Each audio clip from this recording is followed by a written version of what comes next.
Hello all, welcome to KM arts world. நிறையா நாள் students கேட்டுட்டு இருந்த ஒரு வீடியோ தான். என்ன அப்படின்னா, பீகாக் வந்து டபுள் சைடு போடுறாங்கல்ல, ஒரு சைடு வந்து ஓகே ட்ரேசிங் வச்சு போட்டுரும், இன்னொரு சைடு வரும்போது ஈக்குவலாக வர மாட்டேங்குது. அதை எப்படி பண்ணணும்னு நிறைய டவுட்ஸ் இருக்குது. அதை தான் நான் எனக்கு சொல்லிக் கொடுக்க போகிறேன். ஒரு சைடு வந்து பீகாக் வந்து இல்லை அப்படி தான், அது வந்து வரணும், அதுதானே பிரச்சனை. இப்போ என்ன பண்ணணும் அப்படின்னா, பீகாக்கை ஃபஸ்ட்டு ட்ரேசிங் பண்ணிவிட்டு கரெக்டாக அந்த பீகாக்கை முடிகிற இடம், அதாவது அந்த ஸ்டொமக் அந்த இதோட ஹோல்டு பண்ணிக்கோங்க. அதாவது பேப்பரை மடித்து நல்லா தேய்ச்சி விட்டுக்கோங்க. ஏன் அப்படின்னா, நம்ம அந்த சைடு வந்து ட்ராயிங் பண்ண போகிறோம். இதையே பார்த்து அப்படியே நிறையா ஸ்டூடெண்ட்ஸ் எங்கிட்ட கேட்டிருக்கீங்க, பீகாக்கோட அந்த வாயும் சேர்ந்த மாதிரி 2 பீகாக்கு இல்லை 2 அன்னப்பறவை வச்சு இல்லை 2 யானை வச்சுலாம் ஒர்க் பண்ணுறாங்கள, அதை எப்படி பண்ணணும், எப்படி ட்ரேஸ் எடுக்கணும்னு சொல்லிட்டு. இனிமேல் அந்த டவுட் உங்களுக்கு இருக்காது. நான் வெரி கிளியராக சொல்லி கொடுத்துறேன், ஓகேவா? இப்போது போட்டாச்சு. இப்போ என்ன பண்ணணும், அப்படி ஹோல்டு பண்ணிவிட்டு பார்த்தீங்க அப்படின்னா, அந்த நம்ம முன்னாடி வரைஞ்சோம்ல பீகாக், அதோட அச்சு இதில் தெரியும். அந்த ட்ரேசிங் பேப்பரில் கண்டிப்பாக தெரியும். உங்களுக்கு கேமராங்கிறதுனால தெரியல, கண்டிப்பாக தெரியும் மடித்து பார்த்தீங்கன்னா. இப்போது நம்ம ஆல்ரெடி வரைஞ்ச பீகாக்கோட அச்சு தெரியுதுல்ல, அதுக்கு மேலேயே ட்ராயிங் பண்ணுங்கள். ட்ராயிங் பண்ணும்போது கவனமாக பண்ணுங்கள், எதுவும் மாறிடக்கூடாது. ஏன் அப்படின்னா, பீகாக்கை பொறுத்த வரைக்கும் எந்த ஒரு பார்ட்டில் நம்ம சொதப்புனாலும் ஃபுல்லாகவே சொதப்பிடும். ஏன் அப்படின்னா, பீகாக்குக்கு ஐ ரொம்ப முக்கியம், அதுக்கப்புறம் ஹெட் பார்ட் ரொம்ப முக்கியம், அதுக்கப்புறம் அந்த கழுத்தில் குறுகுன மாதிரி வருதுல்ல, அது ரொம்ப முக்கியம். ஒவ்வொரு பெடல்ஸும் முக்கியம். அதுக்கப்புறம் பெடல்ஸ் வந்து பாடியோட ஜாயிண்ட் ஆகுதுல்ல, இந்த பார்ட்டு கால் எல்லாமே முக்கியம். ஸோ நம்ம ட்ரேசிங் பண்ணும்போது மட்டும் அவசரப்படக்கூடாது, கரெக்டாக ட்ரேஸ் பண்ணணும். ஏன்னா நம்ம அடியில் பார்த்து தான் பண்ண போகிறோம், அதனால ஒன்றும் பிரச்சனை இல்லை.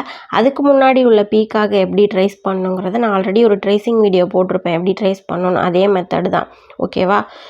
இப்படியே தெரிகிற இடம்லாம் பார்த்து கரெக்டாக ட்ராயிங் பண்ணிக்கணும், எதுவுமே மாறாது.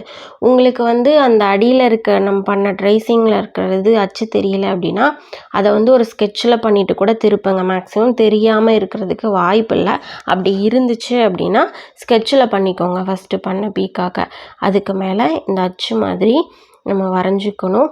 ஹோல்டு பண்ணதை அந்த கை வச்சு உங்களோட லெஃப்ட் ஹேண்டு வச்சு பிடிச்சிக்கோங்க, ஓகேவா? ஏன் அப்படின்னா, நம்ம ஹோல்டு பண்ணது கொஞ்சம் ஷேக் ஆச்சு அப்படின்னா மொத்தமாக ஷேக் ஆயிரும். அப்படிங்கிறப்ப ஸ்ட்ரக்சர் மாறுறதுக்கான வாய்ப்பு இருக்குது. ஸோ நல்லா டைட்டாக பிடிச்சிக்கோங்க. நீங்கள் ஹோல்டு பண்ணும் போதே நல்லா மடித்து விட்டுருங்க. நல்லா டைட்டாக அப்படியே நெயில் வச்சு லைட்டாக ஒரு தடவை கோடு மாதிரி இழுத்தீங்கனாலே நல்லா டைட்டாக விழுந்துடும்.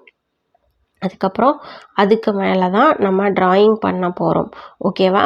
இதில் உங்களுக்கு எந்த டவுட்ஸும் இருக்காதுன்னு நினைக்கிறேன். இருந்தாலும் திரும்ப ஒரு தடவை எக்ஸ்பிளைன் பண்ணுறேன். என்ன அப்படின்னா, ட்ரேசிங் பேப்பரை எடுத்து பீகாக்கோ இல்லை எலிஃபேண்டோ ஏதோ ஒன்று ட்ராயிங் பண்ணிக்கிறோம்.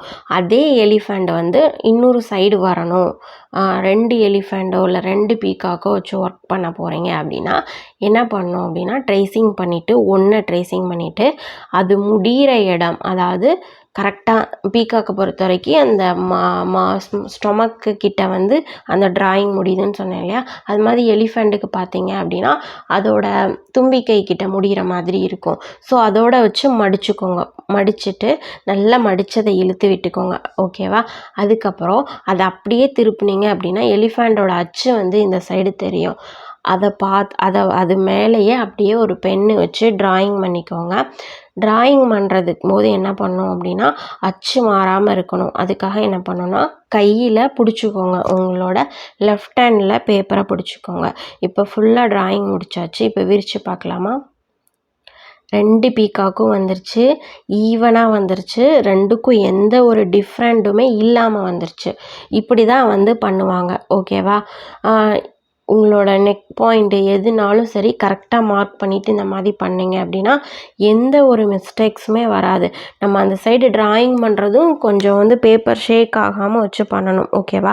இப்போ வந்து இதை எப்படி கிளாத்துக்கு மாற்ற போகிறோம் அப்படின்னா, கிளாத்துக்கு மேலே கார்பன் ஷீட் வச்சுட்டோம், அதுக்கு மேலே நம்ம ட்ராயிங் பண்ண பேப்பரை வச்சுட்டோம். இதுக்கப்புறம் என்ன பண்ணணும் அப்படின்னா, மேக்ஸிமம் ட்ரேஸ் பண்ணுறீங்க அப்படின்னா எழுதாத ஷார்ப்பான பென் எடுத்துக்கோங்க. ஏன் அப்படின்னா எழுதாத பேனால் நீங்கள் நல்லா ட்ராயிங் பண்ணும்போது அச்சு வந்து மாறாது.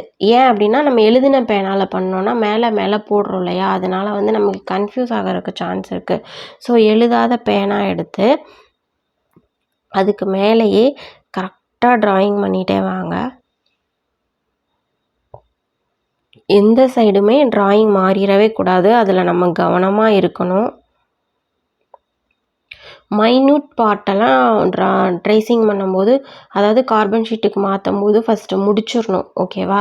அதுக்கப்புறம் அந்த வயிறில் சுற்றி வர்றது அந்த பெரிய படல்ஸ்லாம் கூட அடுத்து போட்டுக்கலாம். ஏன் அப்படின்னா அதுதான் வந்து அசிங்கமாகிறதுக்கான சான்ஸ் இருக்கும். ஸோ அதை ஃபஸ்ட்டு முடிச்சுக்கோங்க. பர்ஃபெக்டாக ஒன்று விடாமல் எல்லாத்தையும் ட்ரேஸ் பண்ணிக்கோங்க. எழுதாத பேனா இல்லைனா கூட ஷார்ப்பாக பென்சிலை ஷார்ப் பண்ணிக்கோங்க. ஏன் அப்படின்னா பேனாக்கு மேலேயே பேனா பண்ணால் தான் கன்ஃப்யூஸ் ஆகும். பென்சிலோ இல்லை வேறு கலர் பென்னோ யூஸ் பண்ணோம் அப்படின்னா நம்ம கரெக்டாக எல்லாமே முடிச்சிருக்கோமான்னு தெரியும். ஓகே, இப்போ எடுத்து பார்க்கலாம் அந்த சைடு அச்சு விழுந்திருக்கான்னு. வாவ், 2 பீகாக்கும் வந்துருச்சு. உங்களுக்கு இதில் டார்க்காக தெரியாது. நான் மார்க்கிங் பென்சில் வச்சு நல்லா ட்ராயிங் பண்ணிவிட்டு காட்டுறேன். பார்த்தீங்களா, 2 பீகாக் வந்துருச்சு. எந்த சைடுமே மெஷர்மெண்ட் மாறலை. சென்டரில் இருக்கிற அந்த அளவும் கரெக்டாக இருக்குது. இப்படி தான் வந்து டபுள் பீகாக்கை வந்து நம்ம மெஷர்மெண்ட் பண்ணுவோம்.